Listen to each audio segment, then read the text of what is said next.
Thank you very much. It is my great pleasure to introduce Professor Julian Agyeman today.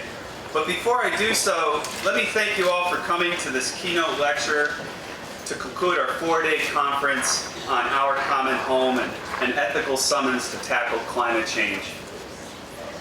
And for your participation today in our What Can I Do Fair, our campus ministry reflection, and indeed all our events this past week. We've had over 1,400 participants, many of you repeaters, but still, this is pretty good. Despite having experienced the flood and extreme weather changes over those days. And this does not count all the folks that attended the events today. We are especially grateful for having a wonderful performance today by Ann Goodwin. Thank you very much, Ann.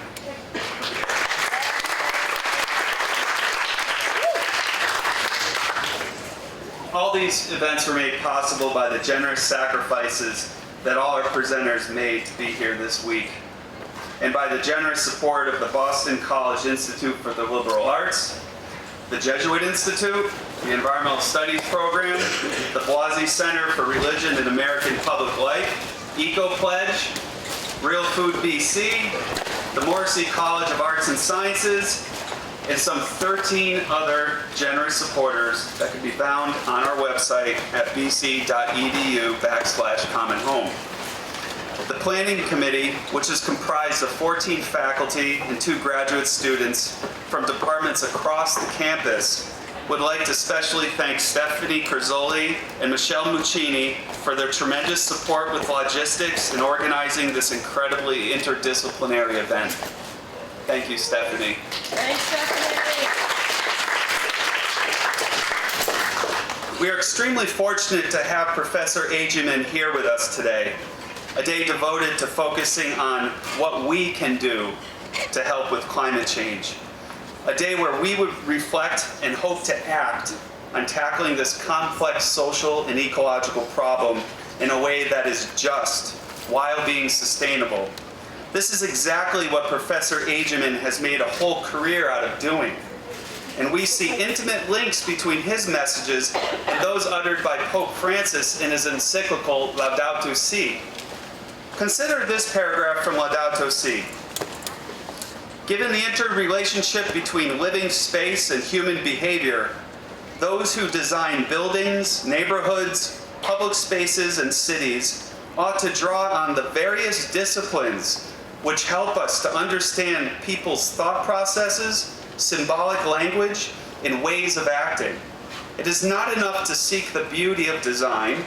More precious still is the service we offer to another kind of beauty, people's quality of life, their adaptation to the environment, encounter and mutual assistance. Here too, we see how important it is that urban planning always take into consideration the views of those who will live in these areas. This sounds similar to a phrase we might find in any number of Professor Agyeman's important works on just sustainability, environmental inequality, environmental justice, the need for interdisciplinary research, or development in an unequal world.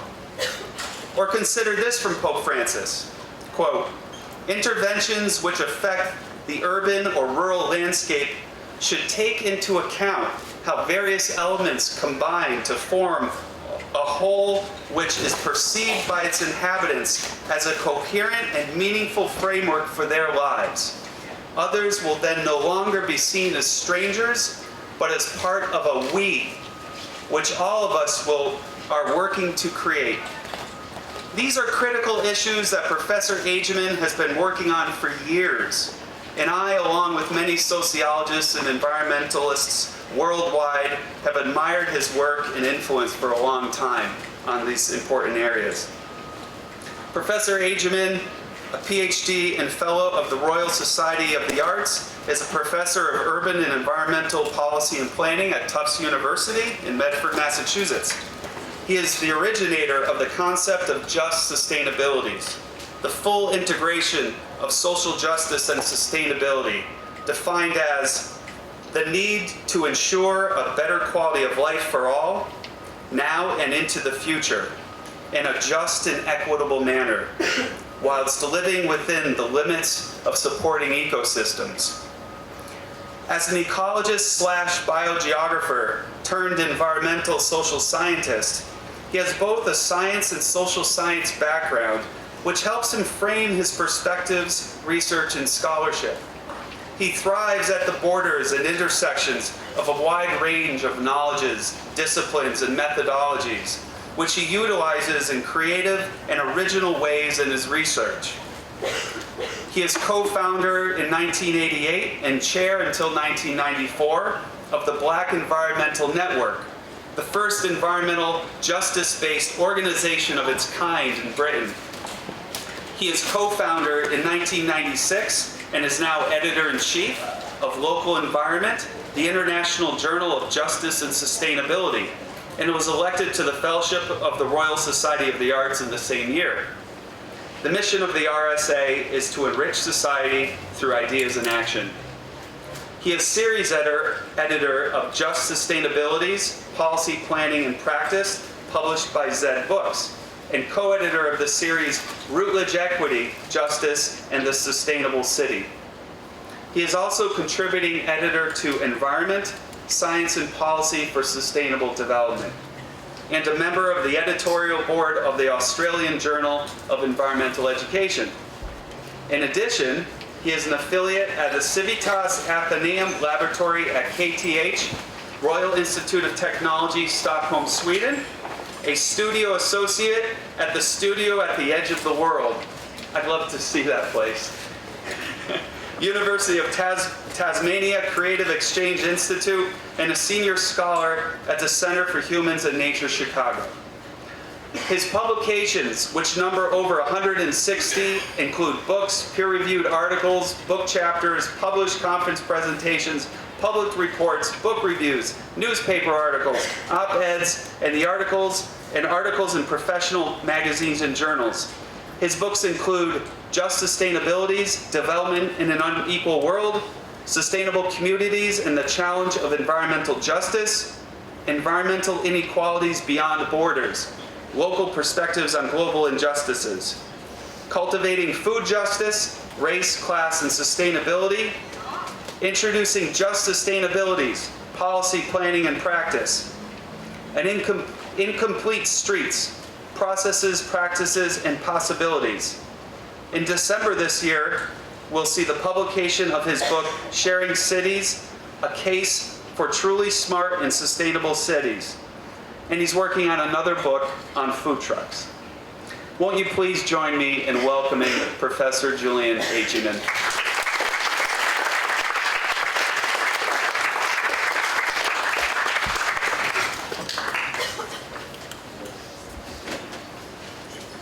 Well, thank you. Thanks for that fabulous introduction. That's much more impressive than I really am, I'm telling you, very much more. So what I want to talk about today is this concept of just sustainability. You know, if we were to go out, or if we were to just sit down with a bunch of people who had an opinion, we would find that 9 out of 10 would say that sustainability is about the environment. And of course it is about the environment, but it's about so much more than simply the environment. It's about social justice, it's about quality of life, it's about all of those things in the definition that Brian just read out. So what I'm going to do is I'm going to challenge you to think differently about sustainability. And what was interesting when I read the Pope's great work was how much of my last 20 years of work, I'm not saying he plagiarized me, of course I would never hint that the great man would do that, but I was just pleased to see that I got recognition, in a sense, of the great ideas that are coming forward. One year I was just, Googling around on the internet, and I found that several Jesuit universities are really, I think, beginning to get this link between social justice and sustainability. So I think as an audience, you're going to be much better than a lot of audiences that I have who really want to keep environment and social justice separately. And I'm going to make the case the reason we're not winning on social justice and the reason we're not winning on environment is because we have kept them separate. and we haven't seen the links, and we haven't realised that these two issues are inextricably linked. The pictures that I put up there, again, the Pope talked about urban planning. What these pictures show me is something I think that is fundamental, absolutely fundamental, and I want you to remember this as we go through. Urban planning, sustainability, is not about what is probably going to happen. If we keep thinking, oh, it's probably going to happen this way, then it probably will happen that way. What these pictures show me is possibility. Possibility. This is Broadway. Who would ever believe in America's biggest city that a street could look like this? That people could reclaim streets, that the mayor Mayor Bloomberg could appoint a visionary transportation commissioner, Janet Siddiq-Khan, who would then work with groups like Transportation Alternatives to make streets for people, which is what streets are. Streets are for people. And here we have reclaimed the street. That's outside Macy's there in the bottom right-hand corner. Can you believe that? You've got planters, you've got people sitting outside. This is what our cities can be like. So I want you to think about that.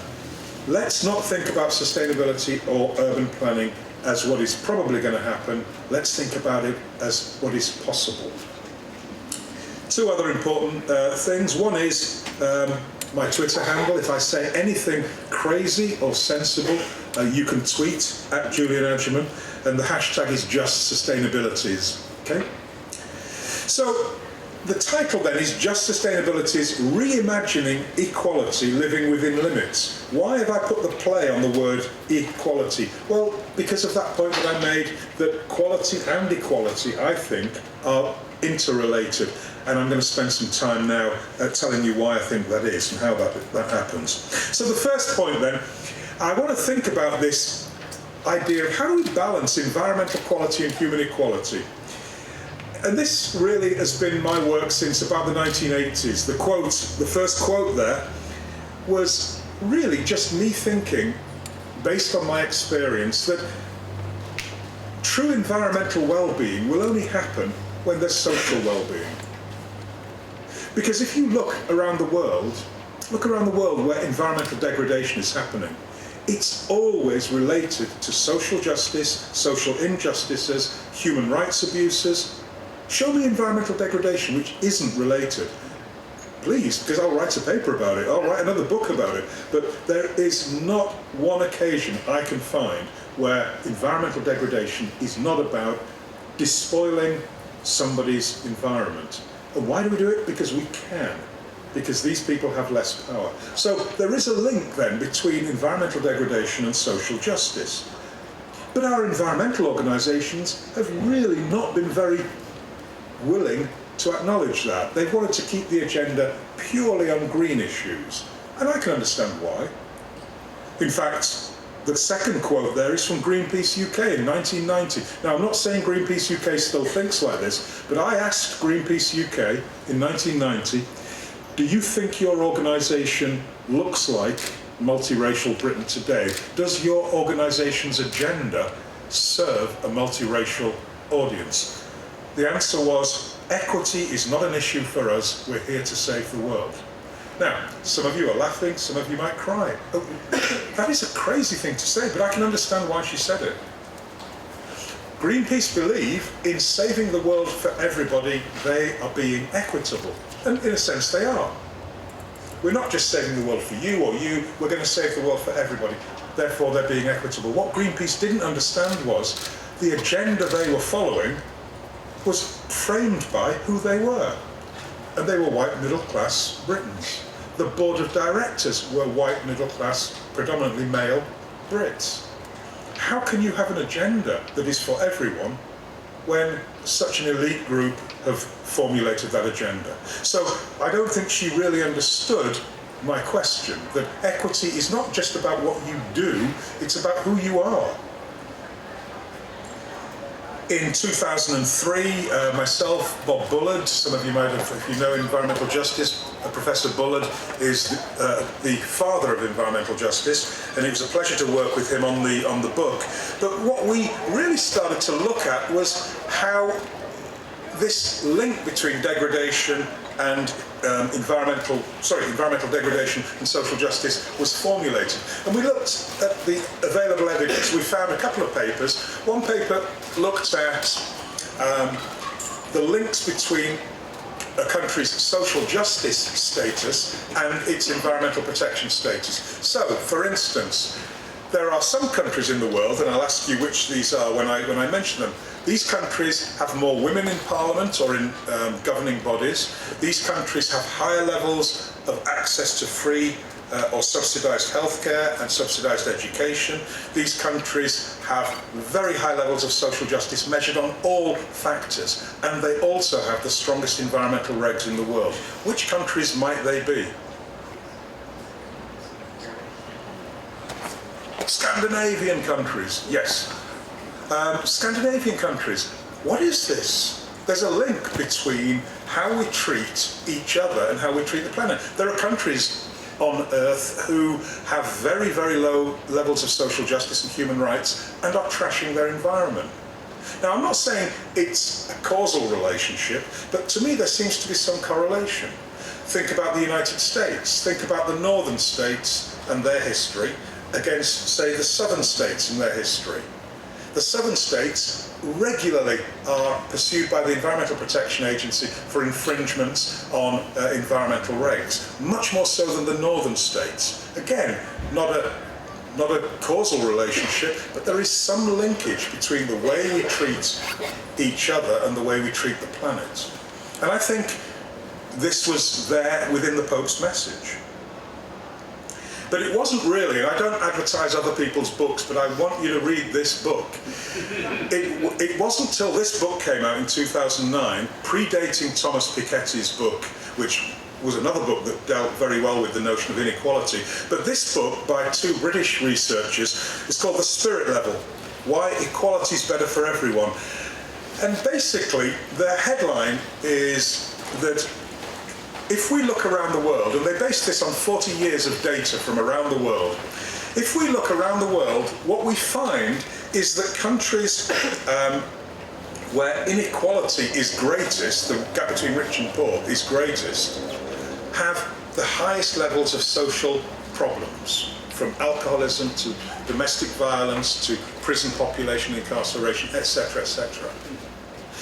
They argue that it's not poverty as such, but it's the gap between rich and poor, it's inequality that drives up this idea of competitive consumption. So what they said was that countries with less of a gap between rich and poor were actually countries that had less social problems. But from our point of view, and from your point of view as being interested in climate change, I want you to consider this. They make the point that inequality, this gap between rich and poor, heightens competitive consumption. So the theory goes, and it's not just theory, it's demonstrable. If we have a big gap between rich and poor, the people on the lowest rung of the ladder try to get into the next echelon. They buy and they consume to try and do that. The middle classes do that as well, the rich to get into the super rich. So we are on an escalator of consumption. The bigger the gap between rich and poor, the bigger the escalator. Consumption drives up our carbon footprint, so the conclusion that they come to, Wilkinson and Pickett, is that if we want to attack climate change, we should attack inequality as well. Now, how many times have you heard that mentioned? How many climate change campaigners do you know who are focusing on not sustainable transport or sustainable agriculture or all those other good things, but focusing on inequality? It's the gap between rich and poor that drives competitive consumption. I don't hear Bill McKibben talking about that much. I don't hear Naomi Klein talking about that much. We really need to get serious and look at the social issues behind climate change. Because, you know, I'm going to go out on a limb here. Climate change is not an environmental issue. It's our addiction to a way of life played out in this great thing called the environment and the atmosphere. That's what climate change is. And if that's the case, then maybe it's not environmentalists that can save us, but psychologists and anthropologists and sociologists like Professor Garreau. I'm not putting too much on your plate here, Brian. No pressure. No pressure at all. So my point here is, if we really want to understand sustainability, we should think about human equality and environmental quality together, not as separate. But what do we have here in the US? We have an environmental sustainability or a green movement, and we have an environmental justice movement. And ne'er the twain shall meet. Do they talk to each other?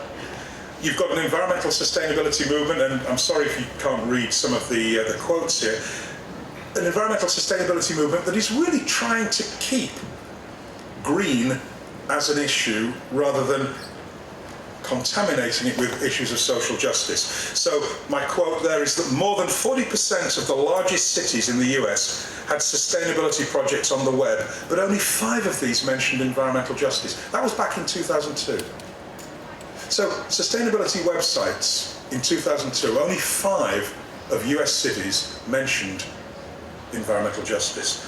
In 2010, the same research was done, and the conclusion was the conceptualization and implementation of sustainability remains highly constrained around green issues.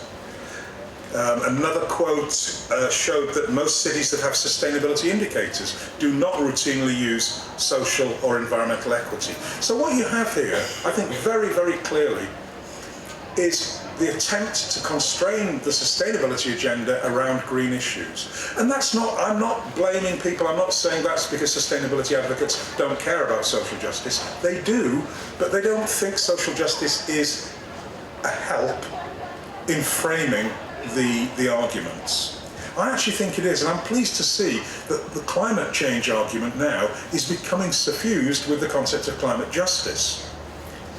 And we see a lot more, certainly at my university, and certainly the Great Big March in New York a couple of years ago, I saw a more diverse movement for climate change activism. I think because the unions, social justice groups were brought in, because we are really dealing with a problem that, as we know, is one of the greatest challenges facing humankind. So the green movement is on one side, and then you've got the environmental justice movement. You've got a movement that is predominantly at the local and activist level, a vocabulary for political opportunity, mobilization and change. That's what EJ is. It's a very simple idea. All you need to be is angry with what's happening in your community. You don't need to know about a whole range of laws and things. It's a way of getting people active in their neighborhoods around issues that are harming their neighborhoods. Similarly, environmental justice is a policy principle. No action should disproportionately disadvantage any particular individual. So we've got these two activist paradigms. Is there any chance that they meet? So we did some research about 10 years ago. We did some research. What we wanted to do was to find out, is it really as essentialized as that? Is green over here and environmental justice over here? Or is there some middle ground? And so what we did was we looked at about 40 websites of environmental sustainability organizations, national organizations largely, and we scored them 0 for no mention of equity or justice in the core mission statement or in any of the programs, or 3 where the core mission statement relates to justice and issues of justice are mentioned in the programs of the organization. What did that look like? Well, it looked like this. New American Dream scored 3 on the Just Sustainability Index. Here's the mission. New American Dream helps Americans consume responsibly to protect the environment, enhance quality of life, and promote social justice. So you can see, this is an organization working within what I would call the Just Sustainability paradigm. Audubon Society, National Audubon. Audubon's mission is to conserve and restore natural ecosystems, focusing on birds, other wildlife and their habitats for the benefit of humanity and the Earth's biological diversity. Now, before I go on, and before anybody starts asking me questions, as you will, let me explain why National Audubon is getting it wrong. You're going to say to me, but Julian, National Audubon was set up precisely to protect nature. Why should it talk about social justice? Here's why. 25 years ago or so, when I started doing this kind of work, first in the UK and now in the US, What I used was a moral argument to organisations like National Audubon Society here or the Royal Society for the Protection of Birds in the UK. I used a moral argument. You are a national organisation. You should look like, your organisation should look like the people it's serving. You should be making inroads into communities where your message needs to be heard but isn't being heard. That was 25 years ago. I used a moral argument. But you know what? There's a different argument now. I used to be on the board of Massachusetts Audubon Society, and we get it. We get it. Massachusetts is changing rapidly. What do the Brazilians, the Haitians, the Cape Verdeans, the Somalians, the Syrians, what do they think of nature? Massachusetts Audubon Society has been around 100 years. And you know what? They understand they will not be around for another 100 years unless they find out what the Brazilians, the Haitians, those are the new Massachusetts residents. They will be in the majority. So in addition then to a moral argument, now the argument is much more blunt. Your survival is dependent on you changing the way you think about nature, not changing your message, but maybe changing the way you frame your message. Think about that. If your organisation doesn't look like the community that it's serving, are you legitimate? Are you legitimate? And we could say that about political parties. It's a really, really important message to think about. A couple of other organisations, the Sierra Club scored a 2, the Wilderness Society scored a 1. But what you notice, though, with this Just Sustainability Index from 0 to 3, is that the average is about 1.2. Conclusion, most US environmental and sustainability organisations do not routinely think about social justice or equity as an issue. And I think not only is it wrong, but they're missing a chance to get their message to a broader audience. And in fact, part of the problem is do I need to introduce this? Big green or white. Big green or white. Most of, well, in fact, 2 years ago, I used to do this. The big green was all white men, but there is some good news. The good news is that Annie Leonard now heads Greenpeace. Rhea Hsu is the first Asian American president of the NRDC, and earlier this year, Erin Mayer was chosen as the first African American president of the Sierra Club. So 30% of Big Ten are now not white men. It's change, and it's good. I'm not knocking anybody here. All I'm saying is we need to change, and having people in these organizations who look different will help, I think, to change people's attitudes and to hopefully develop a different membership. There is an organisation called Green 2.0, which is an organisation that was set up actually by the Big Ten environmental organisations, really to look at this issue of diversity and inclusion across the organisations. And each of the Big Ten have pledged to start collecting diversity data. For some reason or other, they didn't like to do that previously. I can't think why. But what the funders are doing now as well, the big funders are looking to these organisations to change the way they look. So we have, I think, some movement and some level of optimism here in terms of the change. One organisation, though, that we singled out for its mission statement was urban ecology in San Francisco. And let me just read out the mission statement, because I think this really gives you an idea of what the idea of just sustainability is. Urban ecology has not focused on traditional environmental priorities of preserving land, air or water.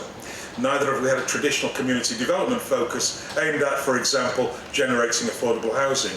Rather, our work has integrated elements of these disciplines and others with healthy human habitats as the common denominator. So I put it to you, healthy human habitats, our common home, is just sustainability. That's what it's about.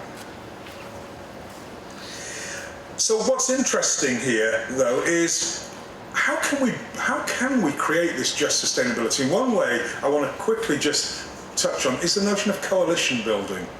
And in addition to promoting one of my books here, which was for sale, in addition to promoting the book, one thing that I think is that these two kids are very, very significant. They're significant for several reasons. Number one, that picture was taken at the Dudley Bus Garage at the beginning of the Clean Buses for Boston campaign, about 10 or 15 years ago. These kids are from Roxbury. As you know, Roxbury is a largely low-income minority neighbourhood, 5 times the asthma rate of the rest of Massachusetts. 11 diesel bus garages were in the neighbourhood at the time of this thing. And I just wonder if there's any correlation between 11 diesel bus garages and very high asthma rates. I mean, you know, go figure.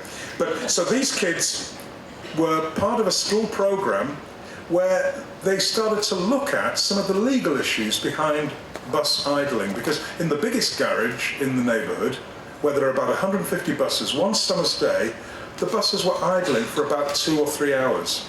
Massachusetts has an anti-idling law, and nobody apparently seemed to know that. The kids decided they were going to protest it. They talked to some local community leaders. They pulled together a coalition, the Sierra Club, Alternatives for Community and Environment, Conservation Law Foundation. So some deep green groups and some social justice groups, they brought them together over something everybody could agree on, clean buses for Boston. I'm not going to labour the point. Coalition building works. Let's work on what we agree on rather than what we disagree on, and everybody was a winner with clean buses for Boston. These kids marched to the then Governor, Paul Cellucci. Paul Cellucci took up their case. Activism coming from the lowest level. And the kid on the left, David, is now a board member of ACE, Alternatives for Community and Environment. The great thing about Alternatives for Community and Environment is the way that they nurture the youth, and they mentor the youth, and they bring them on into the organisation. And I think that's been a very good thing for the organisation and for activism in Boston generally. So at Just Sustainability, just to reiterate, as Brian said, is the need to ensure a better quality of life for all, now and into the future, in a just and equitable manner, while living within the limits of supporting ecosystems. I want to make clear here as well, within the limits of supporting ecosystems, just sustainability is not solely about social justice.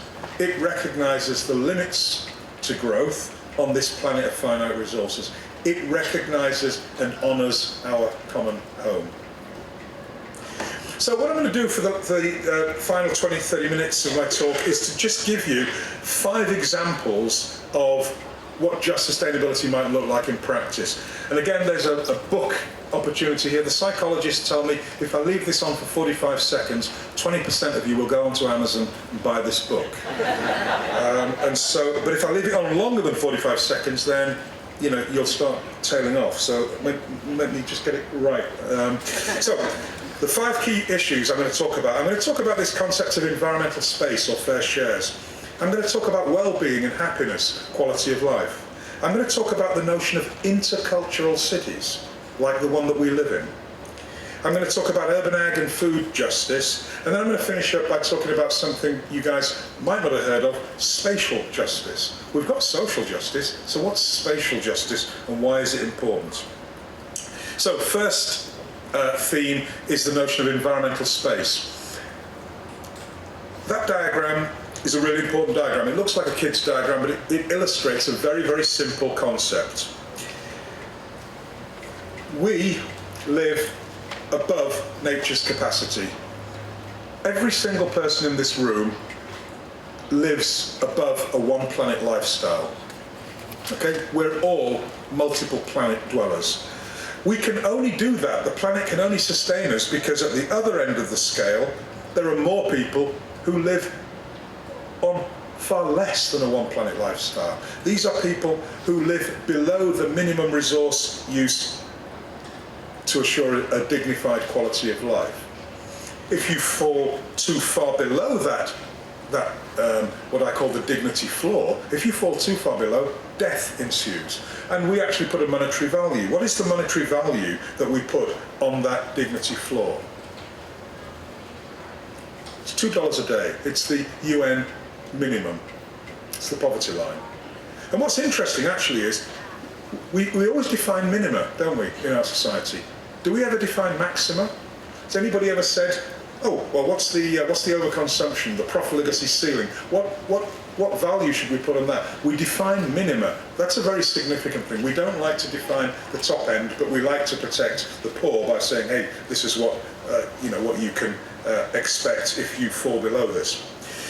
Now, this idea of environmental space says there's a theoretical consumption space for all of us on this planet, which could mean that we could all live sustainably.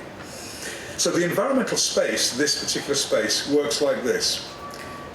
There are roughly 9 or 10 resources on which we rely for most of our resource and most of our materials for living. And I'll go into what those are in a minute. In 2050, on January the 1st, 2050, the population of the planet will be roughly 10 billion. If we were to have fair shares, or to live within environmental space, every single person on the planet would theoretically have access to 1/10 billionth of the world's resources. That would be fair shares. And so a country would know what its environmental space or fair shares allocation was by multiplying its population by 1/10 billionth. Fair. Now, here's the catch though. Why would we want to do this? At the moment, the US consumes 25% or more of the world's resources. And yet, what percentage of the population of the world are we? 5%, okay. That's the most dangerous statistic on the planet, 5/25. We are consuming out of all proportion to our presence on the planet. We talk about population and, population problems. We're the problem. We are the problem. I'm not saying we don't need sensible family planning. We absolutely do. But in terms of bang for the buck, in terms of resource capture, we are the big problem. Now, what's going to happen? We've got Brazil, Russia, India, China, South Africa, the BRICS. They want to consume like us. We're already consuming 25% of the world's resources. How are we going to say to them when they come into full middle-class consumption? How are we going to say to them, you've got no right to do this? They're just going to turn around and laugh. We need to start very soon talking down the American dream, dematerializing. We need to consume 5% of the world's resources, not 25%. That's a challenge for you guys. It really is a challenge, and it's the biggest challenge. Let me show you some of the data. These are European environmental space targets, because guess what? The US doesn't really want to make its own environmental space targets, because targets are limits, and they are limits on the American dream in a sense. So if you look down the left-hand column, that's the resources. Those are the resources that make up the raw materials for our existence, if you like. On the far right is the target reduction by 2010 that we should have made if we want to make the change needed, the middle column, by 2050. And that middle column in 2050 represents what we would need to do to have one planet lifestyles around the Earth. We're not even in the ballpark. We are not even in the ballpark. This is the most depressing thing for me about the notion of a just sustainability. This is the intractable piece. Other bits we're doing a lot better on, but this we really aren't. We're not talking about some of the changes that we really need to make. But, when I think about it, United Nations or son or daughter of United Nations, wherever we go in 5 or 10 years, as we surely will, as a group of nations on the planet, because these common pool resource problems, they cannot be dealt with by current institutions. We need new or strengthened institutions. The US cannot go and say, well, we'd like to grandfather in 25% of global consumption of resources. We're going to get laughed out. How we're going to do this, I don't know, because the alternative is too gruesome to think about. And it's closing the borders. Somebody talking about that. It's about closing the borders. It's about Gilbert Hardin's lifeboat ethic. It's about throwing over the the ropes and saying, hey, we're floating, you guys, sorry, love to do something for you. That can't happen. That cannot happen. That's not what the Pope was envisaging. That can't happen. So we're going to have to come to some more fair shares type agreement. Big challenge. And if those of you who are interested, Oxfam came out with a very elegant way of looking at this. What they did was they took Johan Rockström's idea of the environmental ceiling, and if you look around the edge of this diagram, climate change, freshwater use, nitrogen and phosphorus cycles, there are 9 different systems which we must not transgress. But you know what? We're transgressing 3, climate change, nitrogen and biodiversity.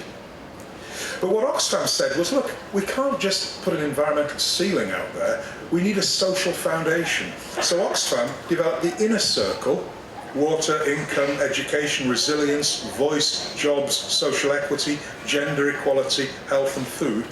And they said, we can't let people fall below that floor. Okay? So we've got to keep within the environmental ceiling and within the social foundation. And they call that the safe and just operating space for humanity. It's a brilliantly elegant concept.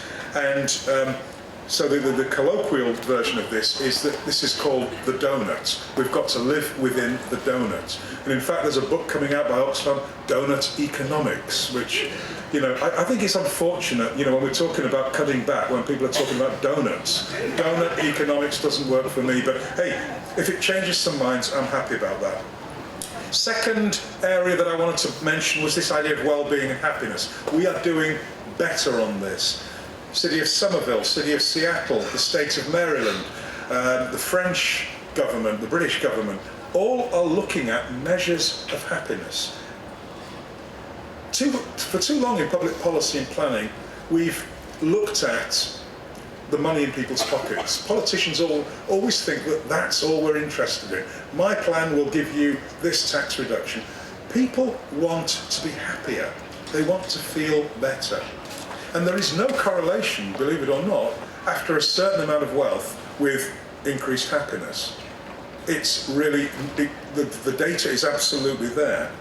And so what this idea is then, that these 8 issues are part of a manifesto for well-being. Now, I'm not going to go through them all, but as you read down there, they're all things that people are doing, but nobody's doing them all. No country, no city is looking at all of these issues. But the one I really want to focus on is number 4, on the education system, because I've got a little example from my experience that I think really helps you think about what a just sustainability is. So our education system at the moment, I would argue, is not about flourishing, it's about passing exams. It's the same whether you're in Finland or the UK or you're in the United States.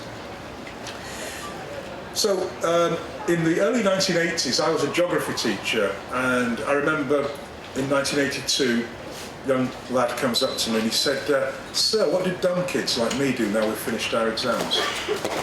Just looked at me and he said, "Sir, what do dumb kids like me do now we've finished our exams?" And I looked at him, and to this day I can still see his face. I didn't know what to say, and I'm not usually lost for words. I didn't know what to say. Anyway, I thought about it on my way home, and I thought, you know what? He thinks he's failed us. He's ashamed. He said he calls himself dumb. He's not dumb. We failed him. We failed to find out what he was good at, but we were too quick to tell him what he wasn't good at. And that happens too often. So a kid of 16 goes out into the world thinking, I'm dumb. Problem is, David, and that was his name, David isn't alone. There's billions of kids go out every year thinking that. That's not a good start. 20 years later, I was traveling in Ghana in West Africa, which is where my father's from. A young girl comes up to me, tries to sell me some fruits. And she said, "Sir, don't think of me as a fruit seller. I'm a student. I'm doing this because I need money to continue my education." And I suddenly realized, 20 years difference, all these young people want is to realize their potential. This is Amartya Sen, about capabilities. They want to realise their capabilities. Why does this fit just sustainabilities? So many of my greenie friends all say, oh my God, Julian, it's terrible. They've cut down more rainforests. We're going to lose, there could be a cure for cancer in that rainforest. Well, there could be a cure for cancer in that African girl's mind, or in David's mind, or in the hundreds of thousands or millions, or maybe a billion kids that go out every year thinking they're dumb. A just sustainability, therefore, is about increasing human potential and capability, as well as increasing environmental capability and potential. See that point there? We waste environmental potential, and that's grotesque. But as grotesque is the waste of human potential. And in this nation, we're particularly good at it, especially with young African American men. More of them are in prison than in college, and it costs more to keep them in prison than to send them to Princeton. We are wasting potential, and it's egregious, and it must stop. The third area that I wanted to touch on briefly was this idea of the intercultural city. And again, another book opportunity here, The Intercultural City, Planning for Diversity Advantage. I don't know about you, but most cities that I go to manage diversity. They tolerate diversity. Does any of you know a city that celebrates diversity? Diversity is always framed as a problem. But businesses don't see it that way. Most Fortune 500 companies will go and scour the world for the best talent. They want talent that looks like the communities in which they're operating. And there are business journals in libraries around the world, and I'm sure in your business library, where diversity is seen as an advantage. It's proven to be an advantage in research and development, in the general functioning of the community, in sales, etc. Why haven't our cities understood and worked on diversity as an advantage? Why do we always see it as a problem? And so this idea then of diversity as an advantage, I think, needs to be seen in the context of our cities. Our cities are increasingly different and diverse. How do we create spaces and places where people meet as equals? How do we create culturally inclusive spaces in cities? Because what we're doing is we're self-sorting. We're going into smaller groups. How do we create culturally inclusive spaces? I'm very enthusiastic about some of you who are millennials. I mean, I'm enthusiastic about the rest, but specifically the millennials, the people under 35. Your generation is said to be more tolerant. You are less racist than other generations, but the research also shows you don't want to talk about issues of race and stuff because that's done, and you don't want to talk about homophobia because in a sense that's done.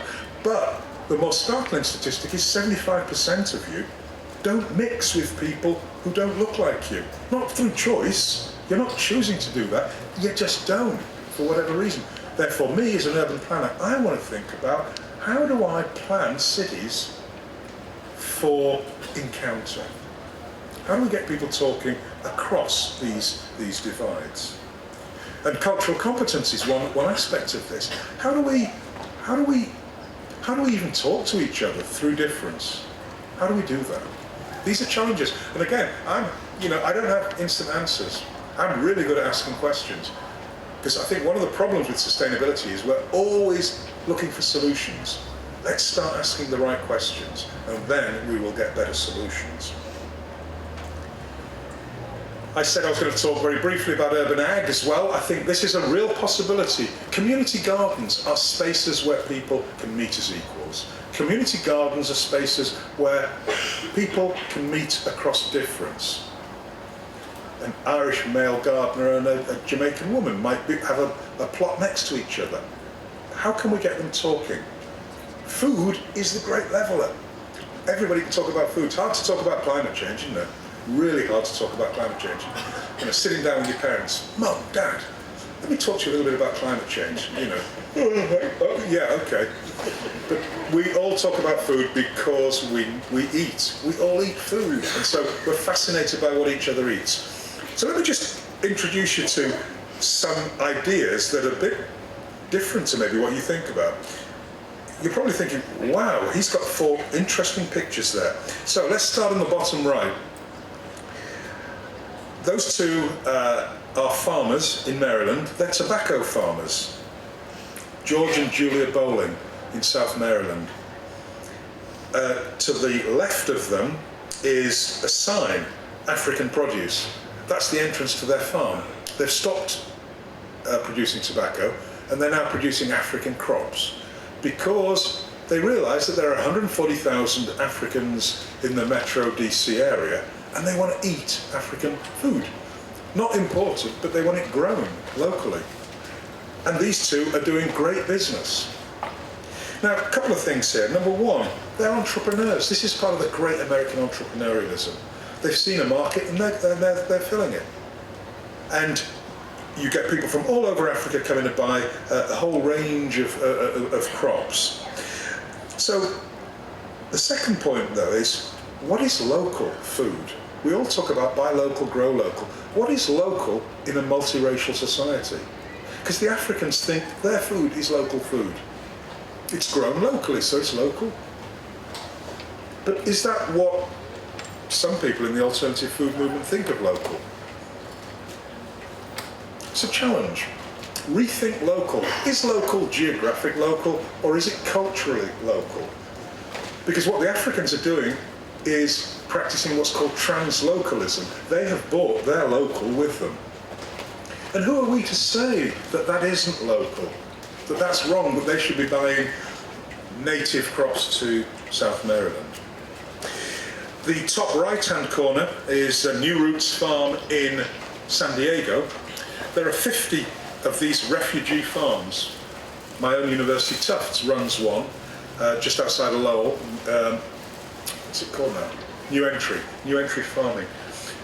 These 50 farms are for immigrant farmers from around the world. They can be from Serbia, they can be from Syria, they can be from Sri Lanka or South Africa.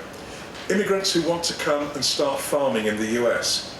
It's no different to the Germans or the Dutch or the Danes, the Scandinavians that came a couple of hundred years ago. These are the new wave of farmers, immigrant farmers. But what they're doing is they're bringing with them their own local, they're bringing with them their own crops. And who are we to say that what they're growing shouldn't be grown because it's not local? Maybe we need to rethink local. Finally, on the top left-hand corner is a couple of women from Oaxaca in Mexico. They're practicing what's called autotopography. I love this concept, autotopography. Not only are they growing culturally appropriate foods, they're growing them in the way that their families have done for generations back in Oaxaca. So this idea of autotopography means the inscription of oneself and one's culture, one's community onto the landscape. Autotopography. It also fits in with the biggest buzz in urban planning at the moment, which is called placemaking.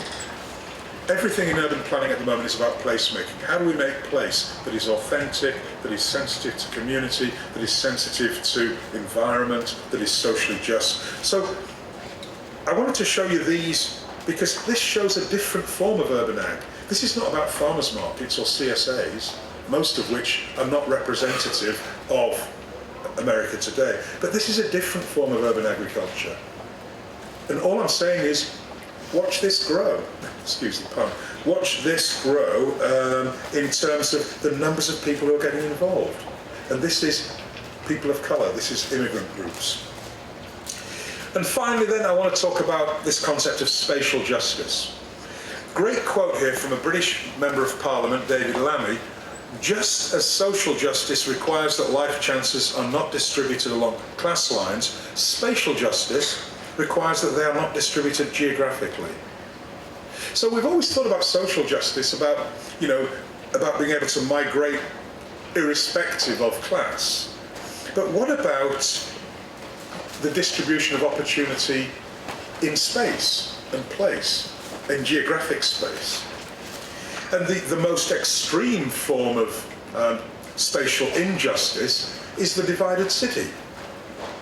Jerusalem, Nicosia in Cyprus. You can think of other cities. Divided city, on one side of the fence, your life is good, it's long, it's prosperous, lots of opportunity. On the other side, the opposite applies. But you know what? It's not only walls. Who grew up in a town or village or city where there was a railway line or a river. And on one side they lived, and on the other side you lived.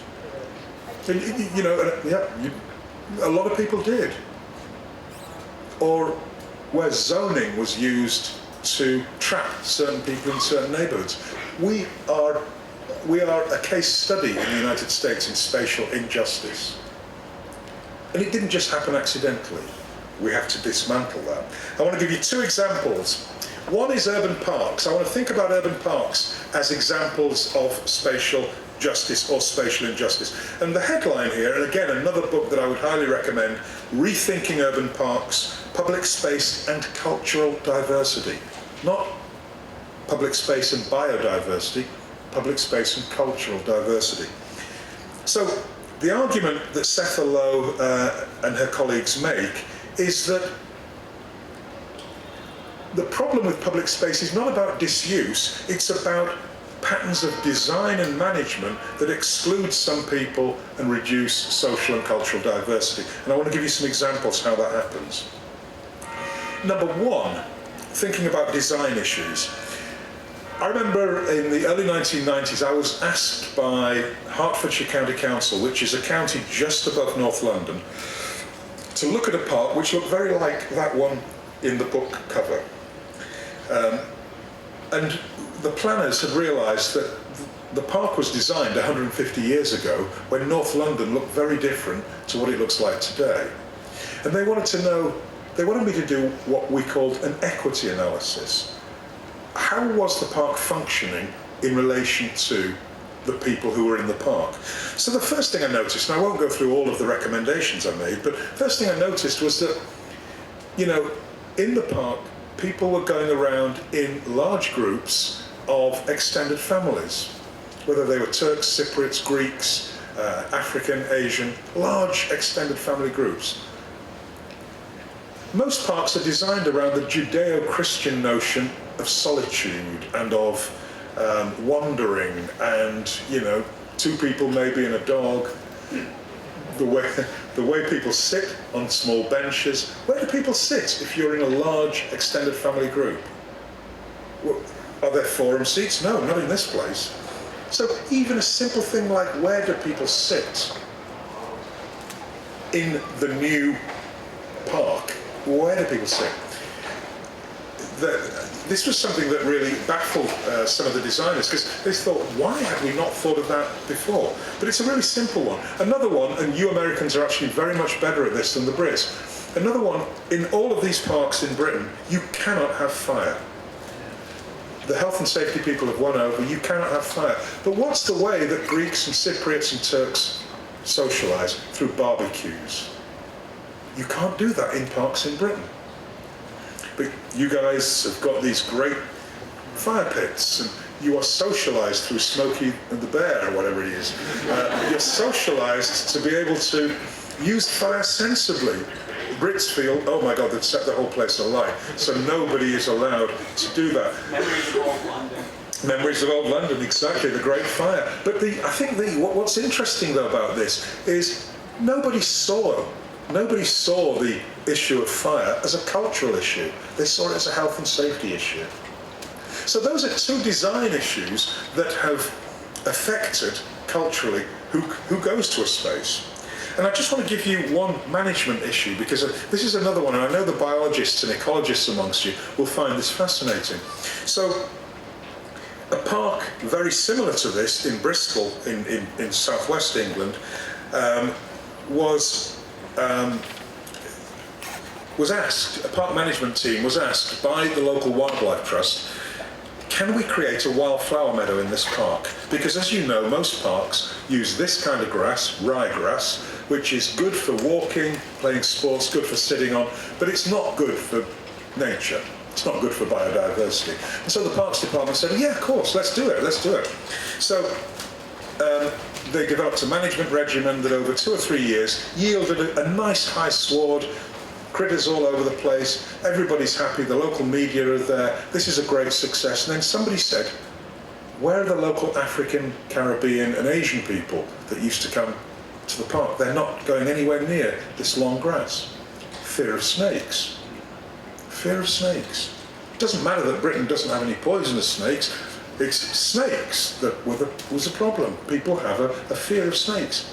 So here we have an ecological management regimen, which all of us would agree is a good idea, but it had a culturally negative effect. It stopped certain people going to the park. How do we weigh that up? I don't have an answer for it. I'm an ecologist by training. I absolutely sympathise. But one thing I would say is perhaps if the local parks department had had a person of African, Caribbean or Asian origin, or Indian, Pakistani origin, then maybe the flag would have been raised.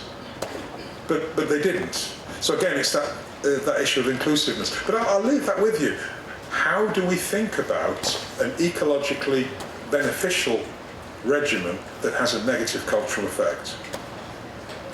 And very finally, spatial justice and thinking about streets. So I'm a big fan of coffee shops, and on the left is Södervägen in Gothenburg, and just to the right of that blue sign is Frank's coffee shop. So I sat there and I nerded out watching the street. And that street is the same width as Mass Ave between Porter and Harvard, where the FedEx is Simon's. If any of you like good coffee, Simon's is right there. So I sit and watch these streets. The streets are exactly the same width, but they couldn't look any different. Big difference between those streets. What is the principle on American streets in terms of rights to space? It's a very simple principle. The bigger your vehicle, the more rights you have. The bigger the vehicle you are travelling in, the more... It's simple, isn't it? It really is that simple. What the Swedes have done is they have turned that around. They have imposed spatial justice on the street. They've democratised that street. Now, what you can see there is that literally 80% of that streetscape in Södervägen is given over to streetcars, to walkers, to bicyclists. 80% of Massachusetts Avenue is given over to vehicles, private vehicles. There's only 20% given over to private vehicles on Södervägen, and that is to the left of the streetcar. And I hardly saw any cars on there. The streetcars are free. You can see they're very frequent. My question to you is, how does the child growing up on one of these two streets, how are they wired differently? I mean, we know about longitudinal studies about, pollution loads in kids' lungs, but we've never really thought about the psychology of traffic. And one thing I want to show you is this diagram. Hopefully you can see it. But basically, this is work that was done in the 1970s by Don Appleyard in San Francisco.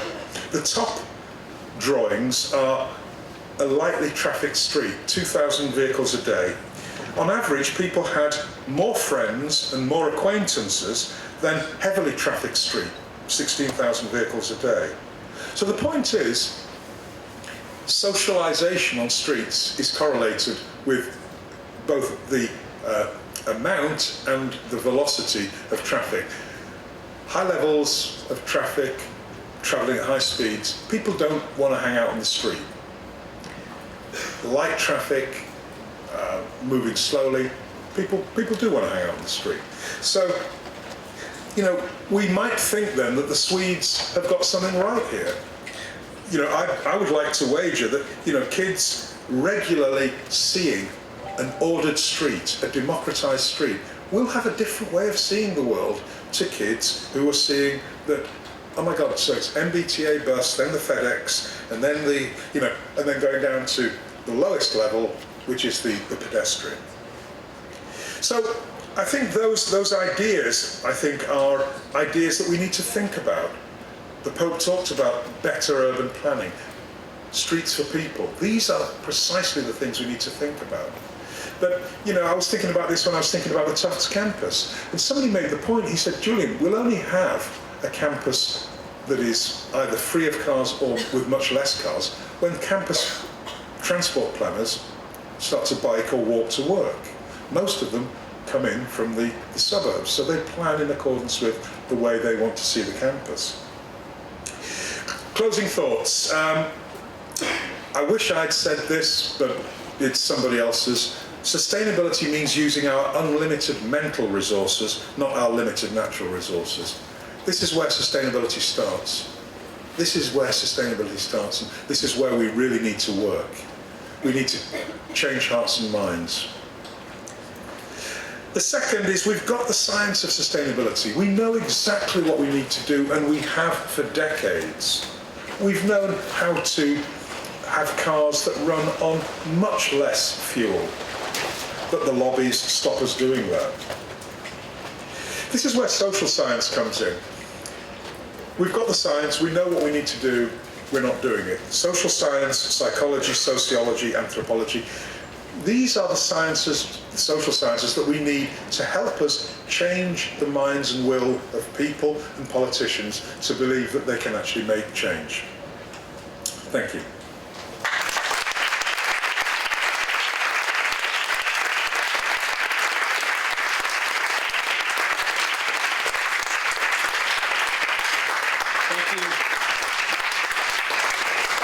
Thank you very much, Professor Agyeman. Not to harp on the urban agriculture comment, but you've given us a lot to chew on. And I was hoping you would entertain a few questions before Absolutely. Yeah. Would anyone like to ask a question?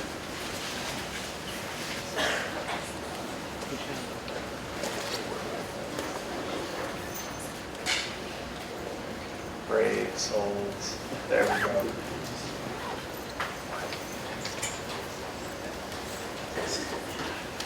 All right.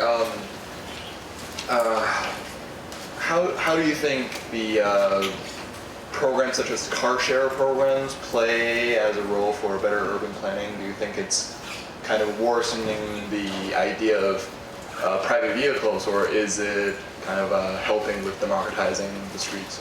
It's a great question, and you clearly need to get my next book, Sharing Cities, which is coming out in December. Okay, here's the good news about car share. Yes, I came by Uber. I don't have a car. I haven't had a car for 7 or 8 years. I choose to live, and I'm fortunate I can choose to live on the Red Line so that I can get straight up to Tufts. So I live in Central Square. Car share, I think, is the way to go. But what's interesting, if you look at the biggest car share company, Zipcar, you might think, why is it called Zipcar? Why not car share? They did focus groups here in the Boston area, and people were appalled at the idea of the word sharing. They didn't like to think that anybody else had been in the car before them. It was the ew factor, you know? So, but what people did want was zip, speed, move, quick. I'm going to move over there, you know. So Zipcar was the name. Apparently on the West Coast they were more open to the word share. But Boston, we didn't like to share. It's absolutely true. This is from the horse's mouth. This is Robin Chase. Robin is the sister of Mark Chase, who teaches in our department. So Mark said, it was very depressing. People actually didn't like the idea of sharing. Plus, the other thing about car share, remember, is it was never put forward as an environmentally friendly option. It was just the convenient option.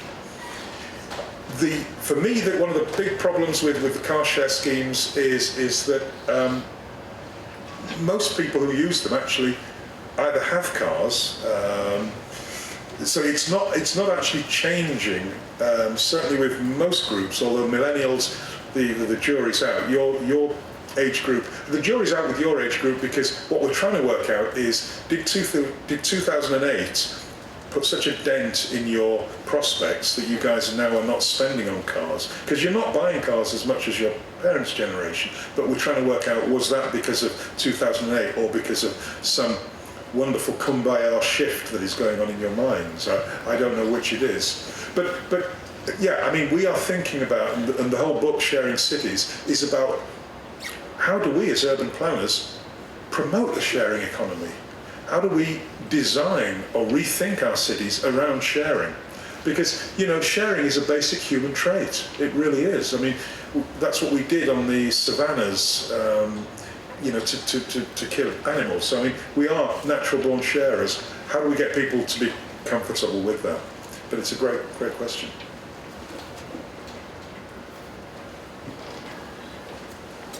Just to say, well, this 20 people tweeted, so that's pretty good, yeah. So I know you use Scandinavia and particularly Sweden as kind of a contrast to America, and it's a big question. I was wondering if you could just touch a little bit upon if there's any notion to the fact that it's capitalist versus socialist is kind of creating some of these causes. Very interesting, very interesting.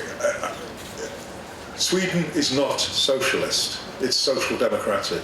Just as, Britain's National Health Service is not socialist medicine, it's socialised medicine. So, no, Sweden's a capitalist country, just as all of the Nordic countries are. France has a socialist prime minister, but is France a socialist country? I wouldn't say France is. So, what Sweden and the Nordic countries do have is a notion of social democracy and social welfare, which in common with a lot of European countries, we don't necessarily have here. And also, I mean, one could say, and I thought you might say, well, Sweden's got a very much smaller population than ours. Some people say, oh, Sweden's very homogenous. It's easy to make change in a country where it's homogenous.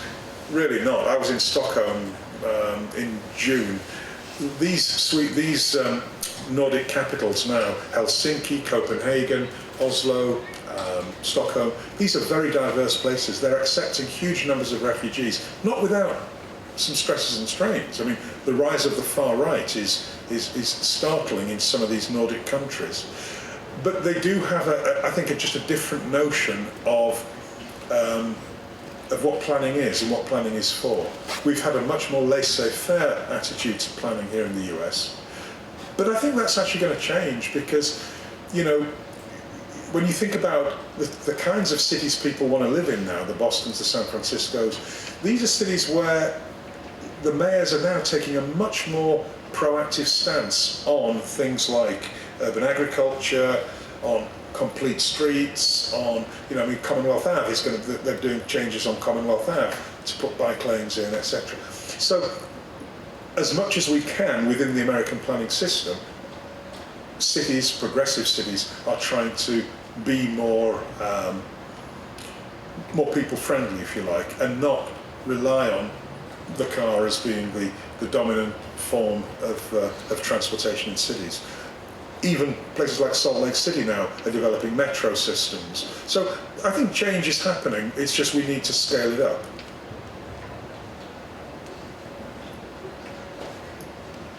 I'm a resident of the Back Bay, and if you're from Boston, you know that there's a lot of divides racially in the city and the surrounding neighborhoods. I was wondering if you could talk a little bit about, I'm sorry if this isn't your topic of expertise, perhaps you could comment on congressional districts and how that could maybe negatively impact urban planning and social interaction.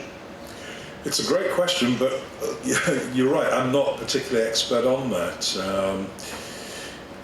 I've heard about some of the redistricting attempts and some of the ways that manipulation has happened, from both political aspects. So, that will greatly affect the way areas are planned. But it's a great question. Do you have a particular understanding or take on how that's affecting urban planning? Well, all I know is that if you look at the districts themselves, they don't seem very orderly. They seem like they stretch into certain... It's hard for me to explain. It doesn't seem organized. Right. Geographically. Okay. Well, both of us need to read up on that. But that is it's a very interesting notion, yeah.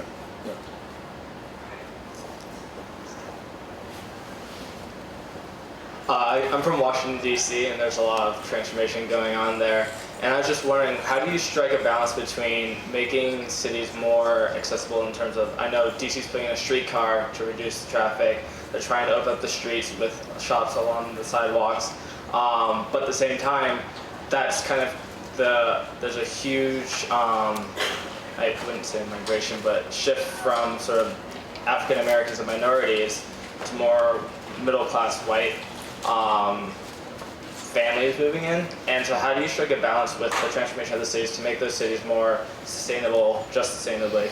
And I know that that's kind of going they just built like a baseball stadium in 2005. The area around that's gorgeous. It's sustainable. There's, I guess there's gardens and a lot of coffee places, but there are no more black people there essentially. Yeah, this is one of the great conundrums of sustainability. Basically, is why are walkable neighbourhoods more expensive? Why do bike lanes put up house prices? Community gardens are the same. Why is it that almost every sustainability feature that you could put in a neighbourhood drives up prices? Now, walkability is big with realtors now. If you look at realtors, they put walk scores in. If the walk score is good, they put it in. If it's bad, they don't put it in. But if you've got a walk score 96, 97, like we do in Central Square, that sells. So one of my worries is that we have commodified sustainability. It's exactly, I think, where you were going with this. We've commodified it, and so the rich can buy in. And the rich are predominantly white middle class. But, there's I've read a lot recently of black middle class people feeling guilty about being gentrifiers. So, in many ways, I think gentrification is more about, it's a socioeconomic thing than necessarily a facet of race, but because of the links between socioeconomics and race, that's a negative. I mean, and again, it is one of the conundrums of urban planning. How do we do, people scale development, sustainability developments in neighbourhoods without displacement? And several ways of looking at this. One is using community land trusts to get community gardens, to get workspaces, to get affordable housing. Another way that is being used in Brooklyn is a strategy called Just Green Enough. So this working class Polish neighbourhood has started to look at, let's not get some of the big nice parks and all those features, let's just clean up the neighbourhood, let's just clean it up. So the strategy is just green enough, because they know that the yuppies want to come in if there's all of these kind of other features. But if we just keep it clean without being super green, but keep an eye out. I mean, this is one of the, as I say, one of the biggest challenges in urban planning is how do we do sustainability without displacement?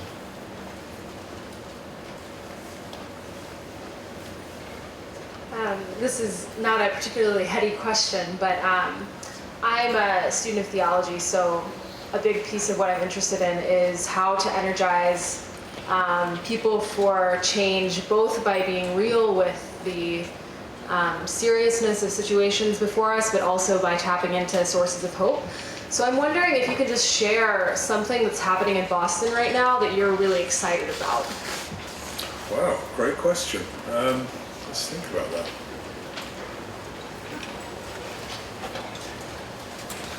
I think here's something. There is what I would call an emerging Boston new food economy.